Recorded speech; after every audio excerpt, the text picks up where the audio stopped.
Hormuz میں تجارتی جہاز پر پاسداران انقلاب کے حملے کے بعد پھر کشیدگی۔ امریکہ اور ایران کے ایک دوسرے پر حملے۔ امریکی حملوں میں ایران کے 2 فوجی شہید ہو گئے۔ ایرانی بحریہ کے لیفٹیننٹ حامد رضا دہقانی بندرگاہ جاسک پر امریکی حملے میں شہید ہوئے۔ امریکی سینٹکام کے مطابق ایران میں 140 اہداف کو نشانہ بنایا گیا۔ ایران کے شہر بندر عباس میں حاجی آباد اور جزیرہ قشم میں زوردار دھماکے۔ قشم کے گورنر نے دعویٰ کیا کہ دشمن نے جزیرے پر 10 سے 11 میزائل فائر کیے۔ فوجی اہداف کو نشانہ بنایا گیا۔ 4 روز کے دوران امریکی حملوں میں 2 ایرانی فوجیوں سمیت 19 افراد شہید ہو چکے ہیں۔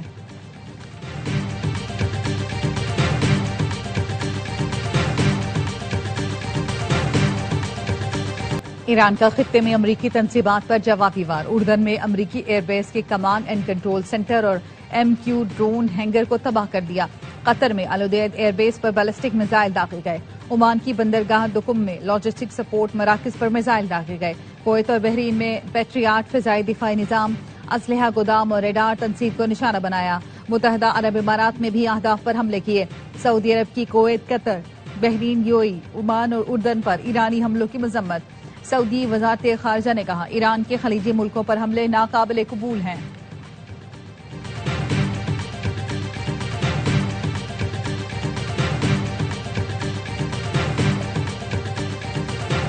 ایرانی بہت برے لوگ ہیں۔ ایران نے گزشتہ روز معاہدے پر اتفاق کیا مگر 1 گھنٹے بعد ہی ایران نے ہرمز میں ایک جہاز پر ڈرون حملہ کر دیا۔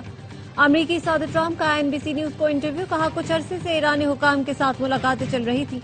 گزشتہ روز ایران نے ایک معاہدے پر اتفاق بھی کر لیا تھا جو ہمارے لیے بہترین تھا۔ ایران نے ایٹمی پروگرام ختم کرنے سمیت سب کچھ تسلیم کر لیا تھا۔ جہاز پر ڈرون حملے کے بعد ایران پر کل رات شدید بمباری کی۔ آبنائے ہرمز اب بھی تجارتی استعمال کے لیے کھلی ہے۔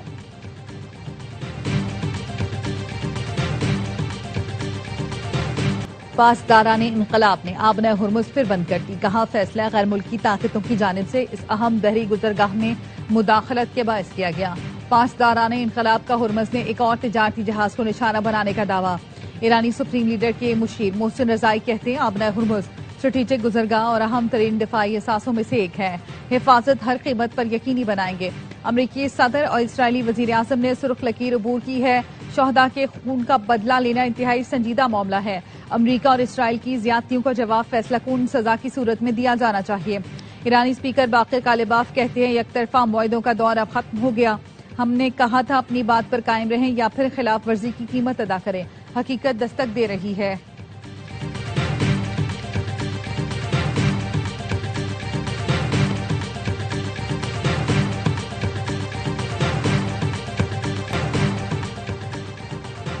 پاکستان کا مشرق وسطی میں بڑھتی کشیدگی پر تشویش کا اظہار۔ ترجمان دفتر خارجہ طاہر حسین اندرابی نے کہا حالیہ واقعات خطے میں کشیدگی میں مزید اضافے کا باعث بن رہے ہیں۔ پاکستان کا برادر ملکوں کی خود مختاری اور علاقائی سالمیت کی بھرپور حمایت کا اعادہ۔ ترجمان نے کہا پاکستان نے تمام فریقوں پر تحمل کا مظاہرہ کرنے پر زور دیا۔ تمام فریق کشیدگی میں فوری کمی کے لیے عملی اقدامات کریں۔ اسلام آباد مفاہمتی یادداشت کے تحت تمام فریق وعدوں کی پاسداری کریں۔ پاکستان خطے میں پائیدار امکنی مذاکرات اور سفارتکاری پر یقین رکھتا ہے۔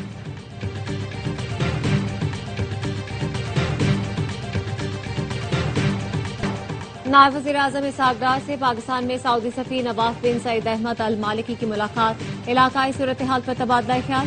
نائب وزیر اعظم نے سفارتکاری کی کوششوں پر زور دیا۔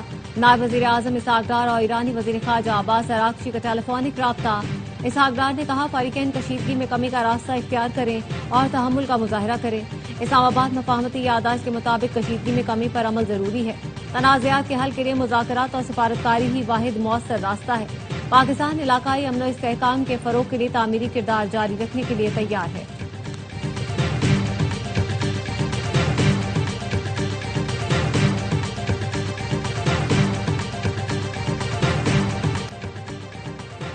ایرانی حملے میں بچ جانے والے امریکی فوجیوں کے اپنے جنرلز پر سنگین الزامات۔ واشنگٹن پوسٹ کے مطابق فوجیوں نے بتایا اعلیٰ فوجی قیادت کو پتہ تھا کہ کویت میں امریکی اڈہ غیر محفوظ ہے۔ امریکی فوجی قیادت نے وارننگز کو بار بار نظر انداز کیا۔ مناسب دفاعی نظام کے بغیر ایک غیر محفوظ مقام پر فوج تعینات کی گئی۔ حملے کے بعد سینئر کمانڈرز امدادی کارروائیوں کے بجائے عمارت چھوڑ کر بھاگ گئے۔ زخمیوں کے انخلاء کا بھی مؤثر انتظام نہیں تھا۔ یکم مارچ کو کویت پر ایرانی حملے میں 6 امریکی فوجی ہلاک اور 30 زخمی ہوئے تھے۔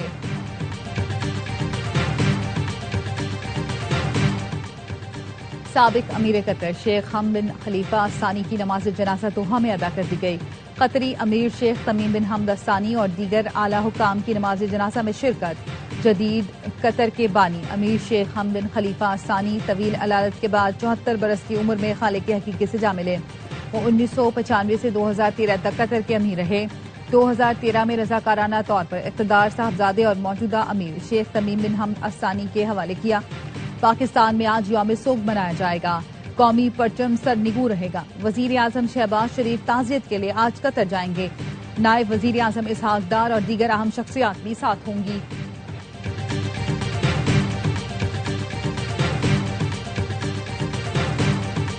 پاک فوج ایف سی بلوچستان اور پولیس کا آپریشن شابان سرانگ تنگی میں مزید 4 خارجی جہنم واصل ہلاک دہشت گردوں کی تعداد 71 ہو گئی۔ سیکیورٹی ذرائع کے مطابق 5 جولائی سے اب تک آپریشن شابان اور دیگر انٹیلیجنس بیسڈ آپریشنز میں مجموعی طور پر 109 دہشت گرد ہلاک کیے جا چکے ہیں۔ حاجیوں کے قبضے سے بڑی تعداد میں اسلحہ گولہ بارود بھی برآمد ہوا۔ وفاقی وزیر داخلہ محسن نقوی کا پاک فوج ایف سی بلوچستان اور پولیس کے بہادر سپوتوں کو سلام۔ کہا مشترکہ کارروائیاں قومی سلامتی کے تحفظ کے عزم کی عکاس ہیں۔ دہشت گرد عناصر کے لیے پاکستان کی سرزمین پر کوئی جگہ نہیں۔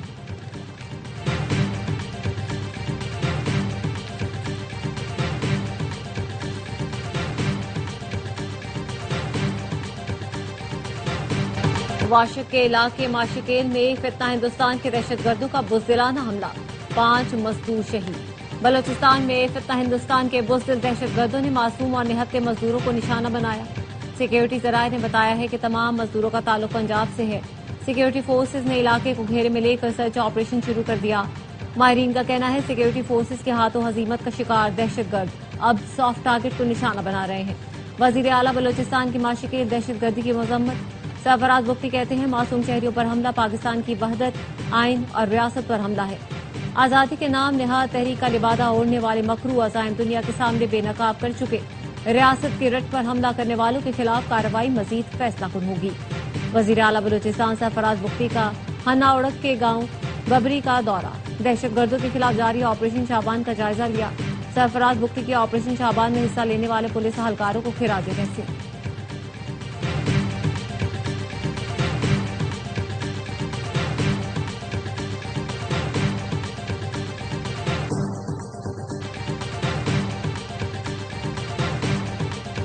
آزاد کشمیر اور پاکستان کی حکومت نے ہمیشہ مذاکرات کو ترجیح دی۔ ایکشن کمیٹی بنیادی مطالبات سے ہٹ کر ریاست مخالف مقاصد پر مائل ہوئی۔ دھرنے میں خواتین اور بچوں کو ڈھال کے طور پر استعمال کیا جا رہا ہے۔ 15 جولائی کے کالعدم ایکشن کمیٹی لانگ مارچ میں طلبہ کو یونیفارم میں فرنٹ لائن پر کھڑا کرنے کی منصوبہ بندی کی گئی۔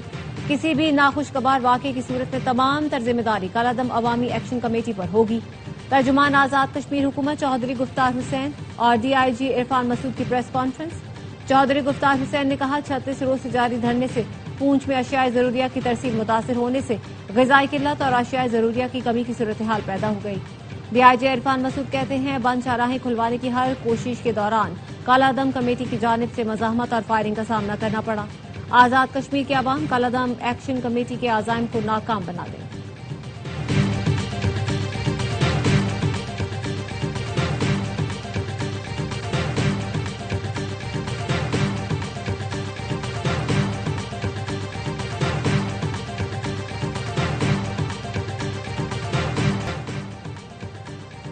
آزاد کشمیر میں امن کے لیے جماعت اسلامی کا گرینڈ کشمیر امن جرگہ تشکیل دینے کا فیصلہ۔ امن جرگہ جوائنٹ عوامی ایکشن کمیٹی اور حکومت کے درمیان ثالثی کا کردار ادا کرے گا۔ امیر جماعت اسلامی حافظ زین الرحمان کہتے ہیں کشمیر پاکستان کی شہرک ہے، اس پر کوئی سمجھوتا نہیں ہو سکتا، ضد اور انا کو ایک طرف رکھا جائے۔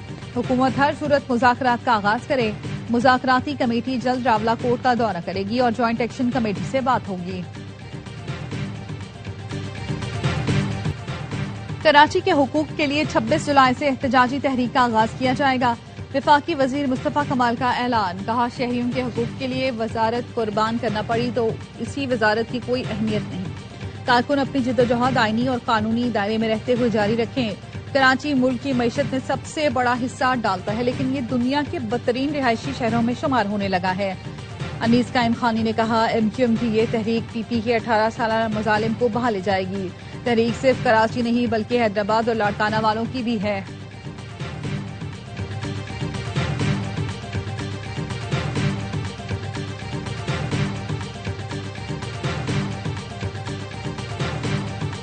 پاکستان اور سعودی عرب کے درمیان مالیاتی، سرمایہ کاری اور توانائی کے شعبوں میں تعاون کو مزید فروغ دینے پر اتفاق. وزیر خزانہ محمد اورنگزیب کی ریاض میں سعودی ہم منصب سے ملاقات. وزیر توانائی اویس لغاری بھی شریک تھے. ملاقات میں سرمایہ کاری، مشترکہ ترقی اور پائیدار معاشی استحکام کے نئے مواقع تلاش کرنے پر اتفاق کیا گیا. اسلام آباد، راولپنڈی، لاہور سمیت پنجاب کے مختلف شہروں میں موسلادھار بارش نے جل تھل ایک کر دیا. نارووال، فیصل آباد، چنیور، سبتر آباد، حافظ آباد، اسکا، ملکوال، وزیر آباد اور گرد و نواح میں کہیں ہلکی کہیں تیز بارش سے گرمی کا زور ٹوٹ گیا. نشیبی علاقے زیر آب، مختلف علاقوں میں بجلی کی فراہمی معطل. کرک سمیت خیبر پختونخوا کے مختلف علاقوں میں بھی بارش. گلگت بلتستان کے علاقے دیامل میں داریل اور نیاٹ ویلی میں سیلاب نے تباہی مچا دی. باغات، فصلیں شدید متاثر. متعدد مکانات کو جزوی نقصان پہنچا. رابطہ پل اور سڑکیں متاثر ہونے سے عوام کو شدید مشکلات کا سامنا.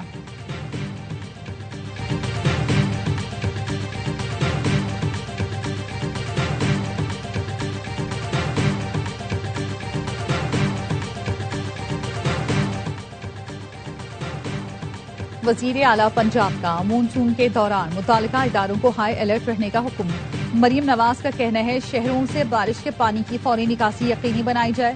PDM نے کنٹرول روم سمیت تمام اضلاع کے ایمرجنسی آپریشن سینٹرز الرٹ رہیں. صوبے بھر میں خستہ حال عمارتوں کی نگرانی کی جائے. FIA کی کراچی ایئرپورٹ پر کارروائی. عمرے کے ویزوں کی آڑ میں مبینہ انسانی اسمگلنگ کی کوشش ناکام بنا دی. 3 خواتین کو حراست میں لے لیا. ترجمان کا کہنا ہے حراست میں لی گئی خواتین میں مسکان، نسرین اور سویرا شامل. خواتین کے موبائل فون سے غیر اخلاقی سرگرمیوں سے متعلق ریکارڈ اور سعودی عرب میں موجود متعدد افراد کے ساتھ مشکوک چیٹس سامنے آئیں.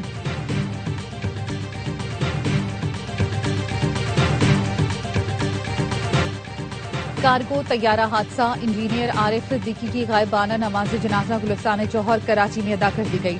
پاک بحریہ اور میری سیکیورٹی ایجنسی کا بلیک باکس انجن اور عملے کی تلاش کے لیے آپریشن جاری.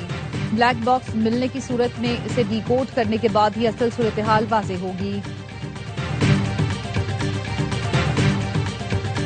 سندھ حکومت کا فٹ بال ورلڈ کپ کے سیمی فائنل میں اور فائنل بڑی اسکرینز پر دکھانے کا فیصلہ. صوبائی وزیر سردار محمد بخش مہر نے بتایا 15، 16 اور 20 جولائی کو بلیر کے شرافی فٹ بال گراؤنڈ میں میچز بڑی اسکرین پر دکھائے جائیں گے.